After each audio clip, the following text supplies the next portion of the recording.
woman, he was like, how is it possible this woman is attracting my ecstatic love? Normally, he wouldn't be attracted to a woman. So, it must be Kṛṣṇa in the form, dressed as a woman, covered.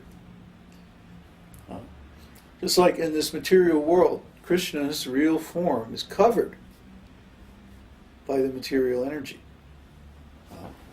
Just like when it's a cloudy day, we don't see the sun. But does that mean the sun isn't there? Is the sun actually covered by the clouds? No. Because we are so insignificant and in such a low position, the clouds can cover our vision. But if you go up in an airplane, above the clouds, the sun is still there, still shining just as brightly. But we can't see because our eyes, our senses are defective. And they're easily covered by any obstruction.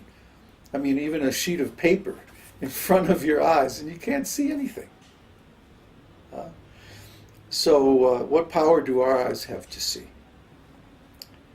So Kṛṣṇa is there in everything because everything is his energy. But we don't see Kṛṣṇa because our vision is defective. It cannot penetrate this covering of material nature. Therefore, we are dependent upon Kṛṣṇa to reveal himself. And when he does, then we can know his transcendental nature and qualities. Then they're manifest to us. Otherwise, they're unmanifested because they're covered. Just like when Kṛṣṇa put on a different dress. Then maybe other people were fooled. But a great devotee like Uddhava couldn't be fooled. See, he knew because he felt towards this female form the same love, the attraction that he felt towards Kṛṣṇa. So, it must be Kṛṣṇa in the dress of a woman. That's got to be it. He couldn't be fooled. One devotee praised the bodily features of Kṛṣṇa when he saw the Lord in his manifested personal feature. In other words, without clothes. He proclaimed, "How wonderful is the personal feature of Lord Kṛṣṇa! How his neck is just like a conchshell. His eyes are so beautiful, as though they themselves were encountering the beauty of a lotus flower. His body is just like the tāmala tree, very blackish. His head is protected with a canopy of hair. There are the marks of śrīvatsa on his chest, and he is holding his conchshell. By such beautiful bodily features, the enemy of the demon Madhu has appeared so pleasing that he can bestow upon me transcendental bliss simply by my seeing his transcendental qualities."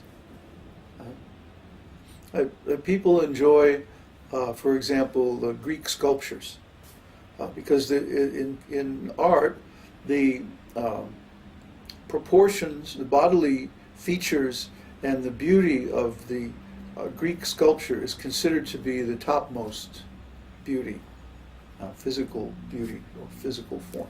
But Kṛṣṇa's form is far, far more beautiful than any of those in this world. You can't imagine how beautiful Kṛṣṇa is. Kṛṣṇa is so beautiful that even the most beautiful person in this world has only some tiny little part of Kṛṣṇa's actual beauty. Kṛṣṇa is so attractive that once we see Kṛṣṇa, we don't want to see anything else after that. Let me just see Kṛṣṇa. Kṛṣṇa is so handsome, and his body is so beautiful that it is the very template of the idea of beauty itself. It's just amazing. And of course, when Kṛṣṇa comes in his different incarnations, those incarnations are also very beautiful. For example, Lord Chaitanya.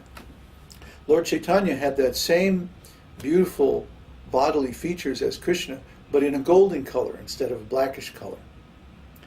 And so The grandmother of Narottam Das Thakur one time told him, because she actually saw Lord Chaitanya directly, and she told Narottam Das Thakur that if you ever saw Lord Chaitanya, just his hair, you didn't have to see anything else, but if you just saw his hair, that was it. You lose your mind.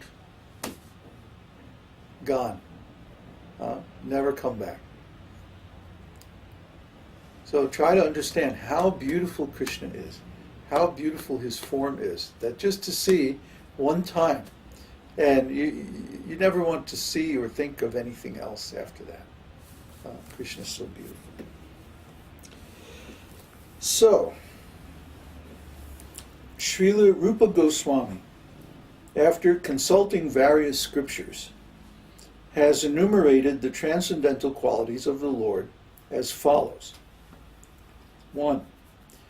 Beautiful features of the entire body. 2. Marked with all auspicious characteristics. 3. Extremely pleasing. 4. Effulgent. 5. Strong.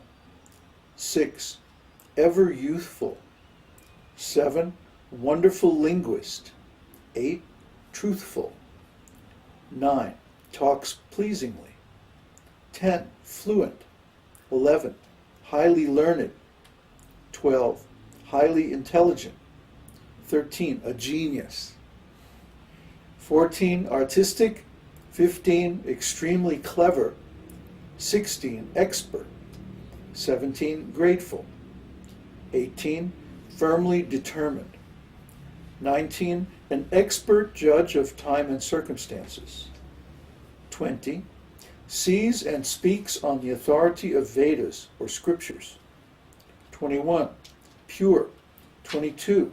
Self-controlled. 23. Steadfast. 24. Forbearing. 25. Forgiving. 26. Grave. 27. Self-satisfied. 28. Possessing equilibrium. 29. Magnanimous. 30. Religious. 31. Heroic. 32. Compassionate. 33. Respectful. 34. Gentle. 35. Liberal. 36. Shy. 37. The protector of surrendered souls. 38. Happy. 39. The well-wisher of devotees. 40. Controlled by love. 41. All auspicious. 42. Most powerful. 43. All famous. 44. Popular. 45. Partial to devotees. 46. Very attractive to all women. 47. All worshipable. 48. All opulent. 49. All honorable. And 50. The Supreme Controller. The Supreme Personality of Godhead has all these 50 transcendental qualities in fullness as deep as the ocean. In other words, the extent of his qualities is inconceivable. Now, everybody, every living entity, has these qualities in some tiny amount, some infinitesimal quantity. But Krishna has all these qualities in an unlimited amount. Try to understand. None of us can claim to be all-powerful or all-cognizant or all-knowing. But Krishna can. And he does. And he acts this way. He proves it by his activities. So Krishna, we may have a little bit of knowledge, tiny amount of knowledge or a tiny amount of consciousness. But Krishna has unlimited knowledge, unlimited consciousness. He knows everything. And no one can approach that except him.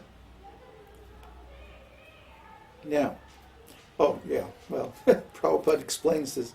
As parts and parcels of the Supreme Lord, the individual living entities can also possess all of these qualities in minute quantities, provided they become pure devotees of the Lord. In other words, all of the above transcendental qualities can be present in the devotees in minute quantity, whereas the qualities in fullness are always present in the Supreme Personality of Godhead. Besides these, there are other transcendental qualities which are described by Lord Shiva to Parvati in the Padma Purana and in the first canto of Śrīmad-Bhāgavatam in connection with a conversation between the deity of the earth and the king of religion, Yamaraj.